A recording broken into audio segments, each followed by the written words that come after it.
Hello everyone, welcome to Lost Forum. I am Rohini and let's continue our टोपा series. तो आज हम discuss करेंगे केस मोहम्मद रजा versus Abbas बंदी बीबी। ओके, तो ये जो केस है ये section 10 of transfer of property act से रिलेटेड है। इस केस के फैक्ट देखते हैं हम लोग। यहाँ पे जो पर्सन होता है ए, ठीक है, A married to the two wife, इसकी दो वाइफ होती है W1 and W2। Okay, I hope आपको स्क्रीन विजिबल है। यहाँ पे दो वाइफ है and according to an agreement their capacity as a wife from the very time being declare permanent owner of the property with the condition that the said female shall not have the power. अब यहाँ पे ये जो property है पूरी, ये जो है प्रॉपर्टी दोनों जो विडोज थी, ठीक है, उनकी थी।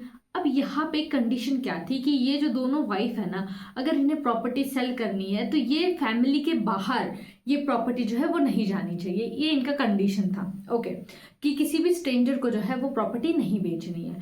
But the ownership thereof as a family property shall devolve on the legal heirs of both then above name wife.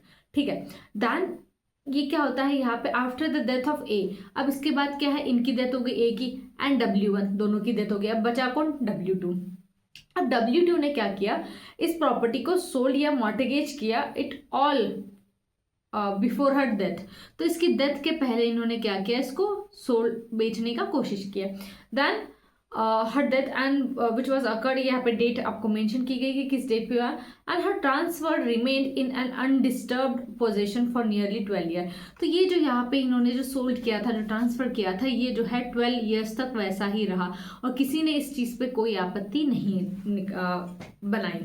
Then after her death, अब यहाँ पे क्या हुआ, जैसे ही जो है W2 की डेथ होती है उसके बाद जो उसके कुछ जो यहाँ पे the suit of which this appeal and arise was instituted by the respondent in the court recovery of the 2/3 of the W2 share. तो यहाँ पे क्या होता है कि जो हेयर्स होते हैं ये जो है 12 साल बाद जो है फिर क्या क्लेम करते हैं कि भाई ये जो है W2 जो है प्रॉपर्टी तो सेल कर ही नहीं सकती थी करके किसी को फैमिली से बाहर, तो वो कंटेंट करता है उसके हिस्से की, यहाँ पे जो 2/3 ऑफ जो W2 का शेयर है उसके लिए। तो यहाँ पे इशू क्या होता है कि क्या ये जो रिस्ट्रिक्शन जो लगाए गए थे क्योंकि एक जो एग्रीमेंट डीड हुई थी, ठीक है, ए और इन दोनों के बीच में, तो क्या ये जो है वो लीगली इन्फोर्सेबल है या नहीं है।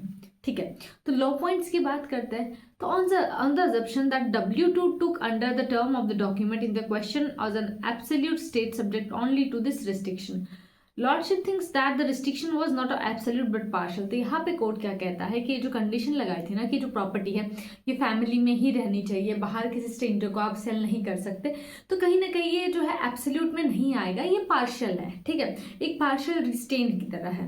एंड इट फॉर क्योंकि ये कहीं ना कहीं सिर्फ क्या रोक रहा है, सिर्फ एलिनेट आपको स्ट्रेंजर्स को नहीं करने दे रहा है, लेकिन आपके जो फैमिली मेंबर्स है, एक्सटेंडेड फैमिली मेंबर्स है, आप उनको तो सेल कर ही सकते हो ये। ठीक है, तो a condition that a W2 would not alienate a property outside the family, it was held that the restraint was only a partial। तो ये कैसा रिस्ट्रेंट था, पार्शल था।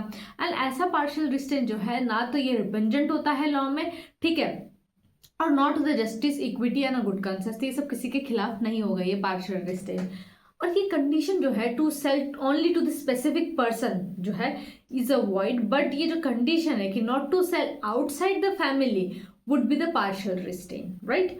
तो इसी के साथ जो है कोर्ट ने बोला कि भाई ये जो रिस्ट्रेन है ये पार्शियल में ही आएगा, कोई एब्सोल्यूट रिस्ट्रेन नहीं है करके ये। तो एक छोटा सा केस था, कुछ इसमें बहुत ज़्यादा कंफ्यूजन था नहीं। तो आई होप आपको ये केस समझ में आ गया होगा। Thank you.